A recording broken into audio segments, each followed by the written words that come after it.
The shocks I elected to use were Bilstein German shocks. Part number is 24-109369.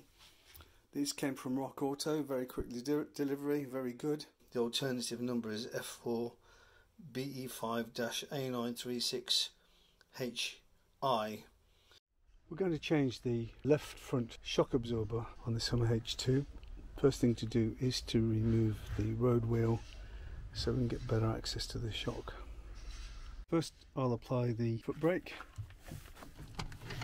Make sure that I've got the rear wheels locked, and then we'll chock the rear wheel also just to make double sure. The rear wheels have been chocked, the foot brake is on, I have a jack in place. The next thing to do is to loosen the lug nuts. As you can see, I've removed the road wheel. We need to get to the top nut on the shock, and to give it a bit of a start we're going to just spray some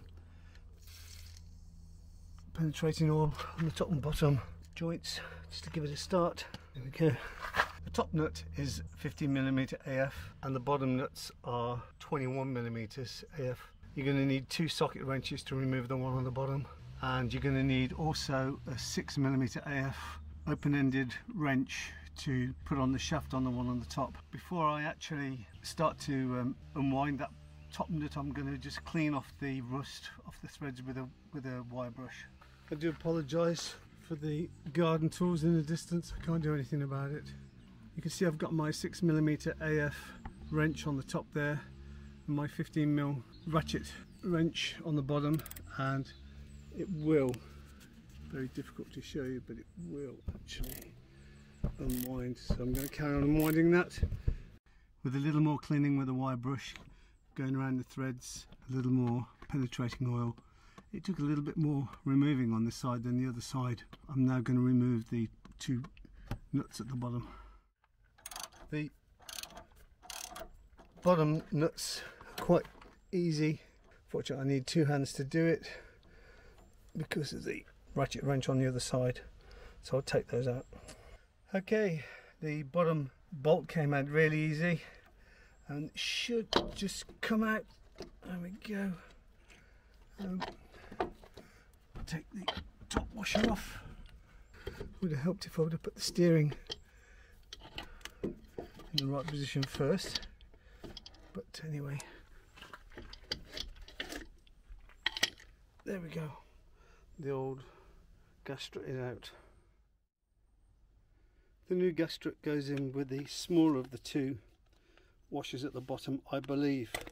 I tried really hard to read the Bilstein documentation. Defeated me, made no sense whatsoever.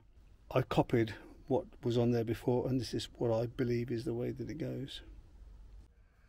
Just wanted to show you this with the aid of a screwdriver through the bottom of the thing. You can position the strut up and down and in and out. You can actually maneuver it so you can get the bolt in.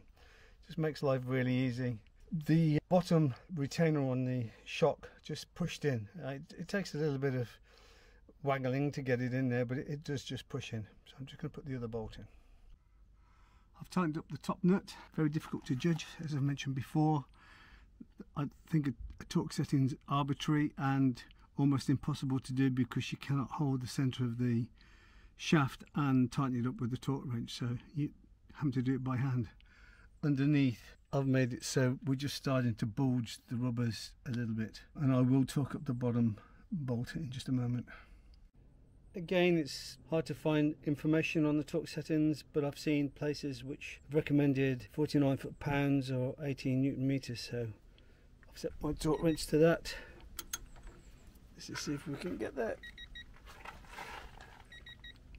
It'll beep when it gets to the right. There we go. That's set. So, shock absorber's in. Put the wheel back on and we're done. In case you're wondering, the torque wrench that I'm using is a digital one. It's settable to choose whichever units you want. So we're working in foot-pounds at the moment, and you can easily adjust the range on the buttons in here. The difference is it beeps when you're getting close to torque and then gives you a continuous tone when you're done, so it's not a jerky movement, it's a smooth movement and represents the way you would normally tighten up a bolt by hand. It's small, it's got different adapters for different sizes, and I find it very useful, very useful, and cheap too.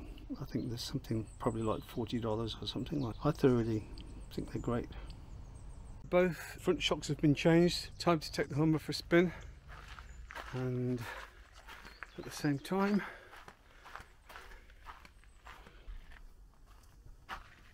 we will take the dog for a spin. And this is Coco, the American Bulldog. Had to be American, of course. Say hi, Coco. Give me a paw. Paw.